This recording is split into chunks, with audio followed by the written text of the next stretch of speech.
It is my distinct pleasure and honor to welcome Robert Santos, Director of the U.S. Census.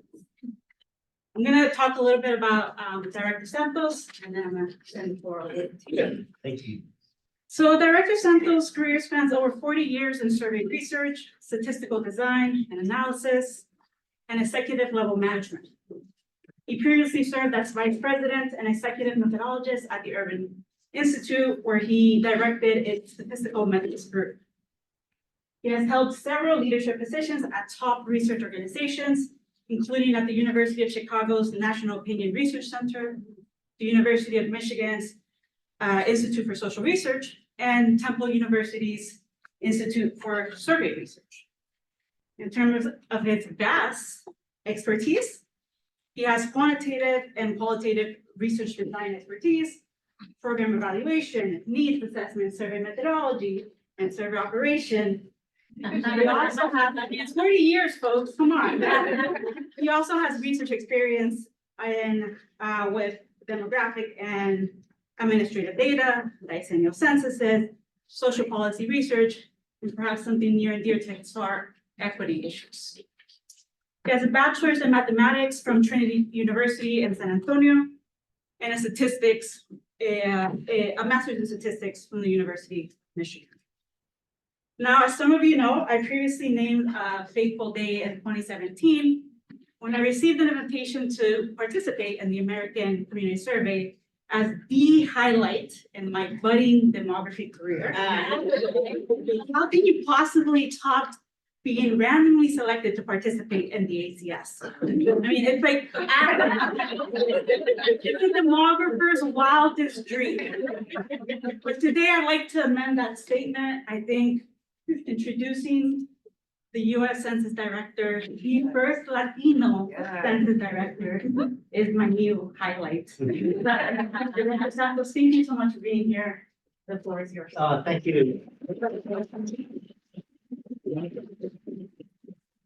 Okay, so I came up as a survey statistician. I was a sampling statistician, and then I got into project direction and ended up doing a lot of field work, interviewer training and all that stuff. So I'd like to start off by exercising some of my skills by doing a little, I just want to get a lay of the land. So I'm going to do a little survey here.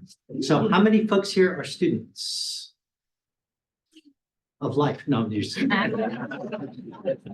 okay. And how many are faculty? Oh, lovely, lovely. Okay. And how many are, we call themselves statisticians? Okay. Data scientists? Kind of throw it out. It's okay. Okay, this is good. What I really like is that there seems to be a mix. How many are in public policy? This is great. Okay. Biostatistics? Okay, this is great. It's totally what I didn't expect, which I absolutely love. Typically what happens is when folks come into a room like this, they concentrate in their own groups. So what I was prepared to say was that there was a little bit too much clustering. But there isn't, so that's really great. But when you cluster, then when you're a sampling statisticians and you draw clusters, you got to watch out. Do people know why? Because clusters, sometimes the people or the objects or the measuring folks inside can be related to each other. And that creates inefficiency called interclass correlation. Okay. And I've actually been in the wonderful position, which you are if you're a sampling statistician, of creating clusters. And you can actually create clusters with negative intraclass correlation, in which case you're doing better than simple random sampling. I think you guys qualify with your mixture. With negative. So congratulations. Okay, so I'm going to talk, my talks that I typically do are aimed at everyday people because I'm all into external engagement. I want to put a human face on the Census Bureau on our massive expertise in all things statistics and data science and such. And in terms of that external engagement, what I like to do is I like to talk to students and get them to think differently about things that they normally wouldn't think of. And so that's what I'm going to do today. I'm going to talk about some of the research I've done over my 40-year career, which started in surveys, but ended up the last 20 years was in public policy research. So, and it spanned the whole thing. I mean, I did everything from employment studies to education studies, public health studies, epidemiology, program evaluation, food insecurity, et cetera, including things like firefighter safety and deployment. We built buildings and we burn them down and measure the gases and toxins and send in crews to see what type of fire crew is most efficient. We've done solemn things. I've been involved in solemn things like surveys of the survivors of the World Trade Center to look at egress, how they came out, and what type of sample design do you need. So I've been around the block a little bit, and I've come to some really interesting conclusions. And I'm gonna start them by telling a story that I often tell. So folks who have heard it, bear with me. And if you haven't, I'm gonna ask some questions along the way. So as part of my career, back in the mid-90s, I think, I was part of a study section for the Agency for Health Quality Research or Healthcare Quality Research, AHRQ. On those, if you're not familiar with study sections, basically it's the folks that an agency, federal agency will recruit to evaluate and score proposals for applications, right? And I've been doing it for a few years. I was a Latino. I was the sole statistician. In fact, I was a non-PhD statistician there. And everyone else, there were like 30 other folks, were all, PhDs. There were PhD MDs. They were doing, they were some of the most famous folks in healthcare research in the nation.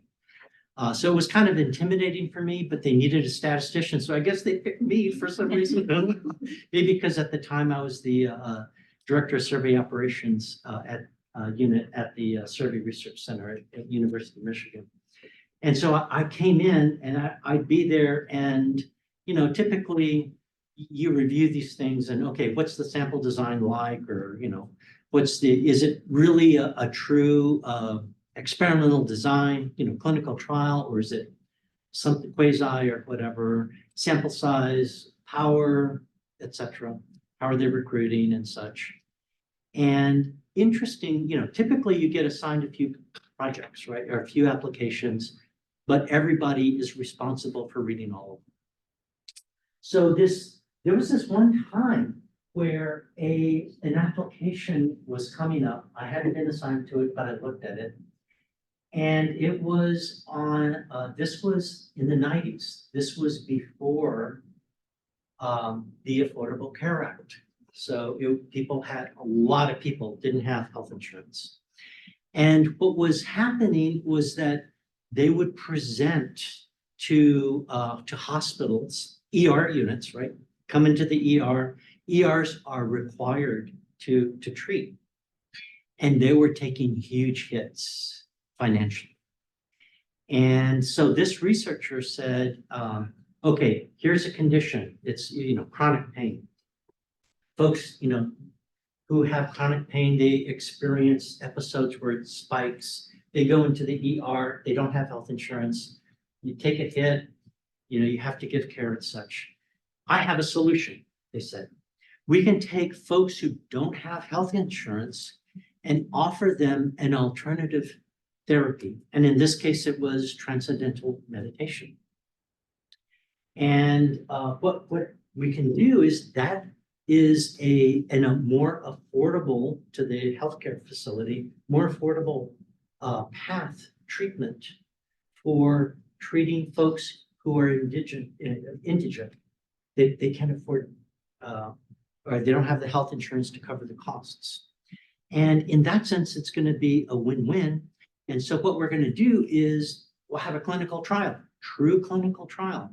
People present at the ER, half of them who are indigent, don't have health insurance would be given the regular treatment.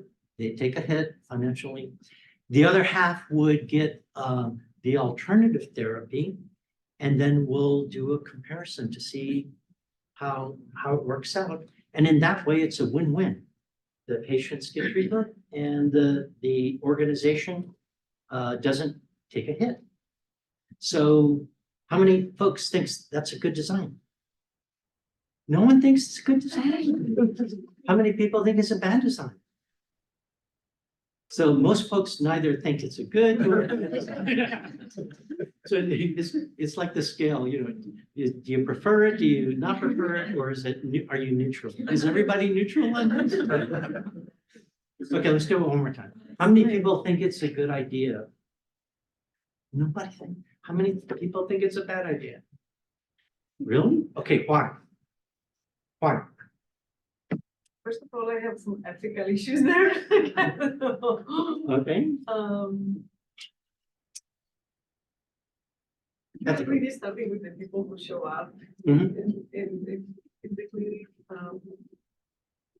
I see many things could go wrong with that study. I wouldn't like it. Okay, like implementation lines? Yeah. Okay. You're catching people at a very vulnerable time. I mean, I'm not even thinking about the design here. I'm thinking about, people are arriving in pain and Yeah. it can happen. Like, Well, you can be transparent to them. They wouldn't even know it. They'd just be, they'd be provided treatment randomly, one versus the other. But in any case, let me tell you what happened to me. So thanks for sharing your neutral response. That's okay. Forget it. I know you're shy. Okay, so here it was. It was an excellent design, amazing literature review, amazing background research that they conducted. The power of the test was spectacular. It was a true clinical design. Everything about it was great. All of the health researchers, the substantive ones, were like, yes, we gotta, this is important. It's a win-win for everybody. Let's do it. But I saw something that none of them saw. And so I raised my hand. I was, this master's level, statistician in a room full of decision makers, including myself, though. I was the only Latino person of color there. And I raised my hand and I said, excuse me, I don't think that this project should be funded in the way that it's written, in the way that it's stated. And they said, what are you talking about? I said, think about it. What we're doing here is we're saying, you're coming through the door with an issue. You have a health insurance?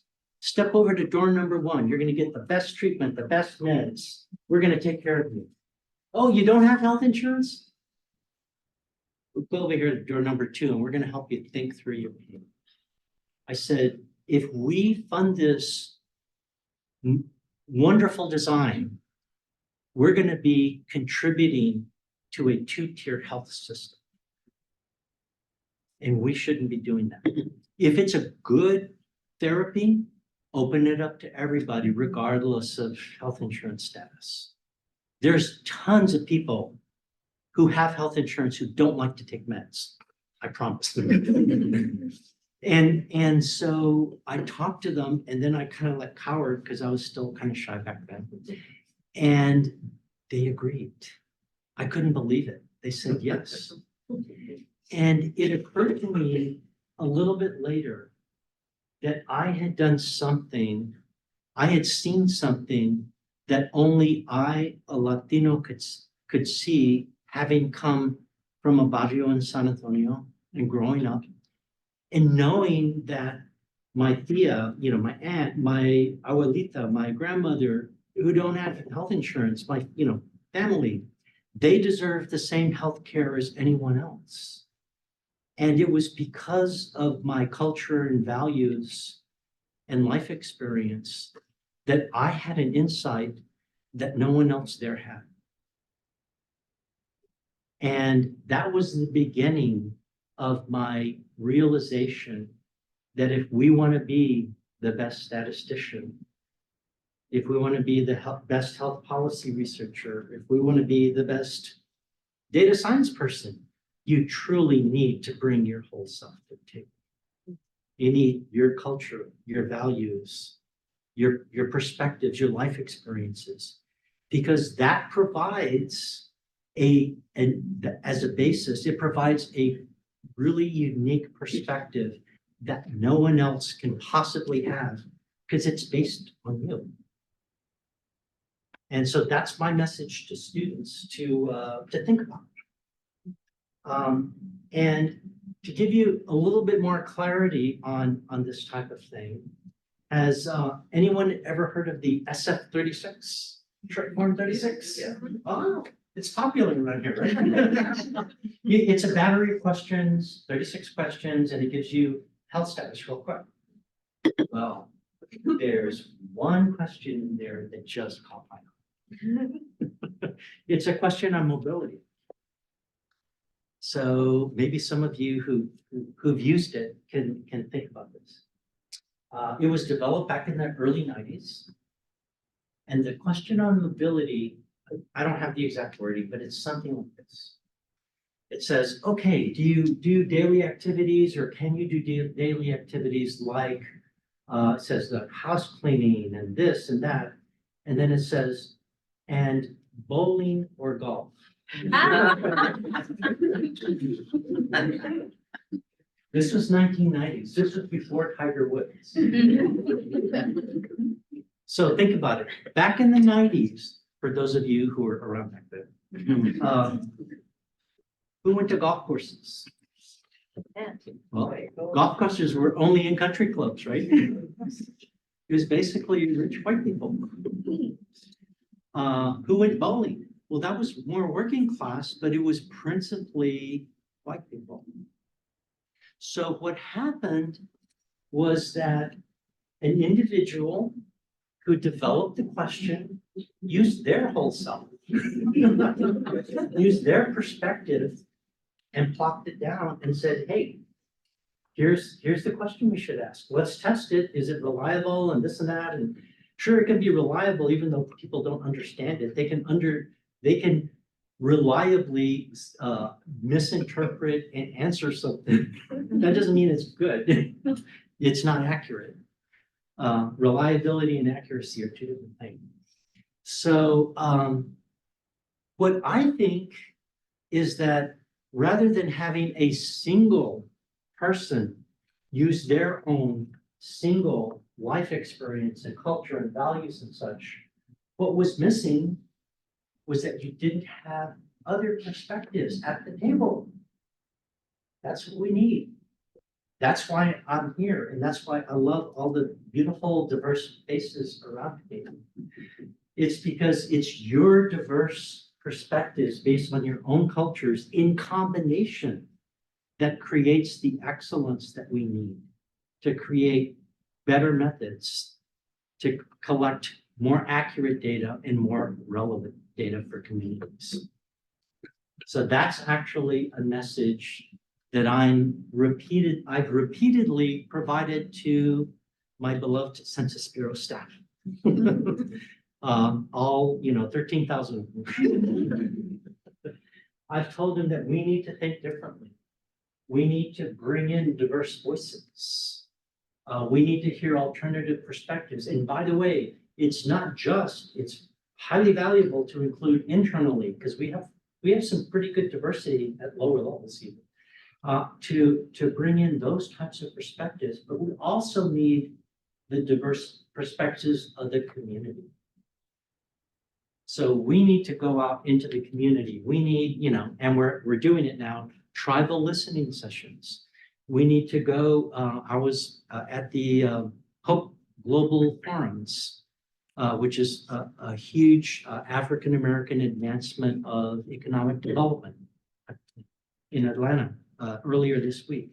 We need to talk to the African-American community, get those perspectives. We need the Latino perspectives, Asian American perspectives, MENA community, everyone, including, the white community. That's a wonderful part of our population as well. We need to capture the full diversity and recognize it as the asset that it is. But it's only an asset when we use it, when we use that diversity. So that's the message I'm preaching to the Census Bureau, and also the message I'm preaching to you. So hopefully you can do that.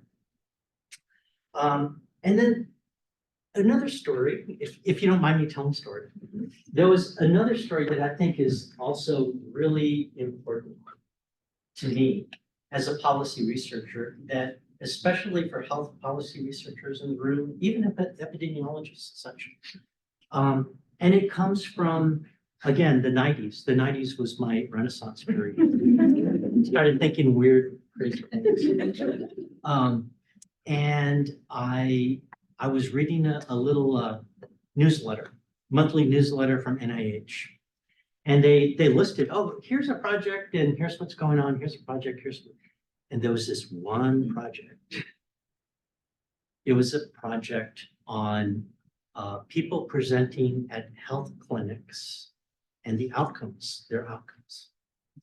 And the study found that if Spanish-speaking clients, patients came into the clinic and they met with folks, healthcare workers, or even administrators, anyone in the clinic that knew just a little bit of Spanish, because they were Spanish-speaking patients. If they even knew just a little bit of Spanish, then their health outcomes were better than going to a clinic where no one knew Spanish and they only spoke English.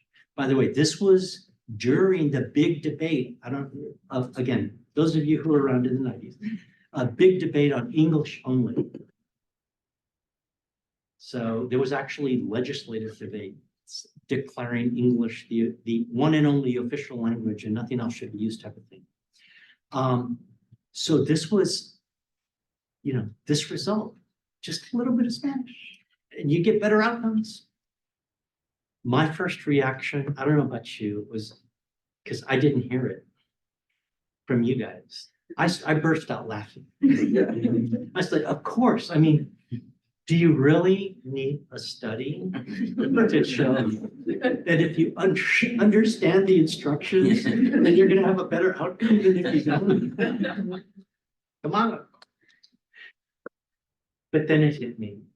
It hit me. I had an epiphany, and it hit me like a light bulb. And forgive me, sometimes I get emotional about these things. This was the first time I ever saw a federal grant program where the institution was acculturating to a more diverse society. And if you extend that, it means that, think about it, outcomes of patients or whoever, programs, whatever, is necessarily the result of an interaction between the person and the institution. And in this case, it was a clinic, but more broadly, it was the healthcare institute. Now we are becoming a beautifully more diverse nation as the years go by. It's inevitable. And inevitably, society is going to acculturate to collectively us, because there's no choice. But it can take a while, as we've seen in other countries and such. Valuing and using in your work, be it health policy, be it statistics, be it data science, whatever, valuing those diverse perspectives and understanding that not only do we need treatments for individuals to get them to change behaviors or whatever, but we need treatments for organizations, for industries, for perspectives on how to better acclimate to an increasingly diverse society. That's really important. And we don't often talk about that, but that's really the way, that's how you get things done. It's by having institutional change. So think. Now, having said that, I've given you a few stories and, you know, I am the Census Bureau director, so I am going to talk a little bit about data. So I wanted to, first, before I do anything more, let everyone here understand that in Philadelphia, we have a regional office of the Census Bureau with jobs and opportunities and such. So think about that. But also we have individuals like Lynette. Lynette, can you stand up? Say hi. Lynette is our data dissemination specialist. Her sole job is to make sure that all of you know what data are available from the Census Bureau, how it can fit your needs, and in the process also get feedback on what we could do better. So if any faculty or students or other groups would like us to have a webinar or a seminar or a demonstration, we're at your service, because there's no use in collecting data and even publishing it unless it's made available to the community. And you're a valuable part of our community. So a couple of data sets that I wanted to let you know that actually specifically focus on equity and disparities are first, My Community Explorer. It's a dashboard that it's a visualization. So it's really designed for community-based organizations and others, but it's useful for everybody, students and faculty and such. And it'll bring in all different types of data from the American Community Survey, our rich treasure trove. It has, you know, all these socioeconomic variables. And it'll report things down to the census tract level. So you can start with a big visualization of the US and then click all the way down to your particular neighborhood or community, and it'll pop up a table that reflects who you are at that neighborhood level. Great for community needs assessments.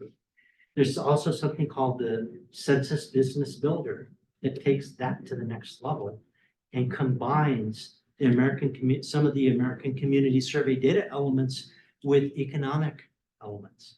We collect a ton of economic information. We just finished an economic census of all the businesses in the United States. Many of, you pick up the news or you click on news feeds or whatever, you see economic indicators. Most, if not all of those economic indicators are generated either by the Census Bureau, or we collect the data that we provide to the federal agency that then cranks it out. So keep that in mind. There's that Census Business Builder provides really great information down to the census tract level about what businesses are in there, how many are there, what industries, what employee base is there in that community. If you want to put in a factory, things of that sort. What's the annual expenditures of the people in there if you want to set up a bake shop or whatever. So it's really, really useful data that you can use to establish the potential, the capacity of local communities, which is really important in all kinds of policy, including health policy and public health. So those were a couple that I wanted to, and finally, there was something called the Community Resilience Estimates. So if you do census.gov:"Community Resilience Estimate," it'll pop up another data visualization. And what they do there is actually pretty interesting. They take a number of what I call the social determinants of health and wealth, like poverty, availability of a vehicle. So if you rely on public transportation, this percentage of disabled, elderly, access to broadband, et cetera. And they create indices, little markers that if it's above a certain threshold, then it's a mark of 1 or whatever, and you sum them up. And it'll tell you how many of those, quote, risk factors for resilience exist down to the census tract level. So it was originally designed for the ability of local neighborhoods and communities to overcome natural disasters like wildfires or tornadoes or hurricanes, or even COVID. But because they are social determinants of X and you fill in blank, you can actually use them to explore other types of issues in public health and public policy, epidemiology, and so forth. So keep that data tool in mind. There are many others, and Lynette is ready to show all of them to you. And she'll be around if you want to introduce, or just let me know, or Tomas, raise your hand, my senior advisor now, and we can help you get connected with the data that you need to do your work.